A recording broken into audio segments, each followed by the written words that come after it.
ഇത് നമ്മൾ വിത്തിന് വേണ്ടി വെച്ചേക്കുന്ന നമ്മുടെ ഒരു പീച്ചിങ് ആണ് കേട്ടോ. വിത്തിന് വേണ്ടിയിട്ട് മാത്രം മാറ്റി വെച്ചേക്കുന്ന പറിച്ച് സെറ്റാക്കി ഉണക്കാൻ വെച്ചേക്കായിരുന്നു. ഇപ്പോൾ മഴയൊക്കെ വീണിരിക്കുകയാണ്. പുള്ളിനെ നമ്മൾ ഇവിടുന്ന് എടുക്കുക. പിന്നെ നമ്മുടെ കോലാണ് കേട്ടോ. കോലിൽ കോക്ക ഉണ്ടായിട്ടുണ്ട്. സൈസ് വരുന്ന കോലാണ്, പക്ഷെ ഒരു സൈഡിൽ നിന്ന് വലിയ രീതിയിലൊന്നും വരുന്നില്ല. അത് വളത്തിൻ്റെയും മണ്ണിൻ്റെ ഇവിടെ വെള്ളം നിൽക്കുന്ന സ്ഥലമാണ്. നിങ്ങൾക്ക് നോക്കിയാൽ കാണാം, കുളം പറ്റയാണ്. അപ്പോൾ ഇതാണ് പുള്ളിയുടെ ചെവിട്. അപ്പോൾ അതൊക്കെ ഉണ്ടായിരിക്കും. ഇതിൻ്റെ സൈസ് ഞാൻ കാണിച്ചു തരാം. ഇതെല്ലാം കോക്കയാണ്. സന്ധ്യയൊക്കെ ഷൂട്ട് ചെയ്യുന്നത്, അതുകൊണ്ട് അതിൻ്റെതായിട്ട് വെളിച്ച പരിമിതി ഉണ്ടാവും. പിന്നെ അതെ, ഇതാണ് നമ്മുടെ ഒരു കോക്കയുടെ സൈസ്. ഇത്രയും വരും.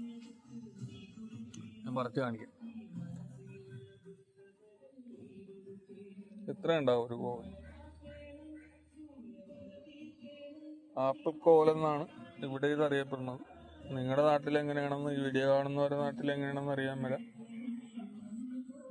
അതായത് എൻ്റെ ഒരു വിരൽ, ഒരു ചൂണ്ടുവിരലിനേക്കാളും വലുതാണത്. ഓക്കെ. പിന്നെ നമ്മുടെ വേപ്പ് ഇങ്ങനെയൊക്കെ നിൽക്കുകയാണ്. പുള്ളി പുതിയതായിട്ട് 2 കൊമ്പൻ ജില്ലയൊക്കെ വീശിയിട്ടുണ്ട്.